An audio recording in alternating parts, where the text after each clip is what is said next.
Dr Bengali, c'est un gynécologue obstétricien avec une quarantaine d'années d'expérience, dont 10 ans dans la fonction publique.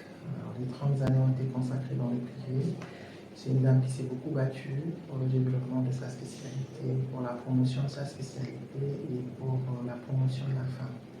Alors dans cette optique-là, quand même, elle a essayé de mettre en place une structure assez complète, beaucoup plus basée sur la gynéco-obstétrique parce qu'elle se rend compte des difficultés que les femmes ont dans les services. Avec une maternité de niveau 3 quand même dans sa structure, bien vrai qu'elle ne soit pas grande, mais c'est une structure qui est très complète. Alors, le choix du matériel a été fait par le Dr Bengali en personne. Et une fois les fournisseurs choisis, elle a fait la démarche d'acquérir des factures pro forma qu'elle a déposées au niveau de la banque, qui s'est rapprochée des fournisseurs et qui ont pu livrer le matériel dit et dans les délais impartis. L'équipement financé consistait à tout ce qui occupe le bloc technique, à savoir les tables opératoires, les tables d'accouchement, les cialytiques au niveau du bloc et les lampes au niveau des salles d'accouchement.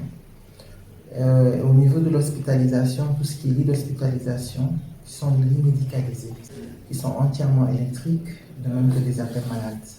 En ce qui concerne le service de pédiatrie, on a pu disposer de berceaux, de couveuses et de lampes de photothérapie. À savoir que nos couveuses sont des couveuses complètes qui prennent en charge même les grands prémas. Par rapport au financement halal, c'est quelque chose de très intéressant parce que c'est beaucoup moins lourd par rapport au taux habituel bancaire. Donc, par rapport au mode de financement également, ça évite effectivement ce qu'on appelle le détournement d'objectifs parce que c'est vrai que les banques se sont retrouvées dans certaines situations où on prêtait de l'argent, c'était utilisé à d'autres fins.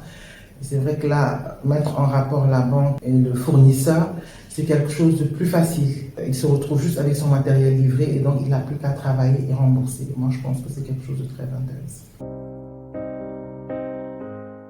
Le lancement du PADEF quand même a permis à la clinique à la mine de pouvoir démarrer assez rapidement ses activités après la construction.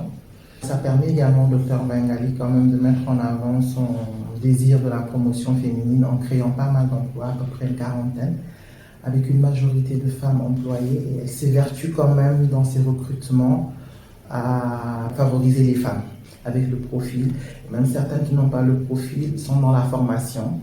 Et dans la structure, on est prêt à les prendre, à les encadrer et à les guider quand même pour qu'elles puissent s'en sortir. Par rapport au PADEF, nous pensons que c'est une très bonne chose, ça aide les femmes et je pense qu'ils ont beaucoup à faire, ils peuvent continuer sur cette lancée-là parce qu'il y a beaucoup de femmes qui sont dans le besoin, qui ont besoin d'être soutenues. Le PADEF est cofinancé par l'État du Sénégal et la Banque islamique de développement avec comme agence d'exécution le ministère de la Femme, de la Famille, du Genre et de la Protection des Enfants.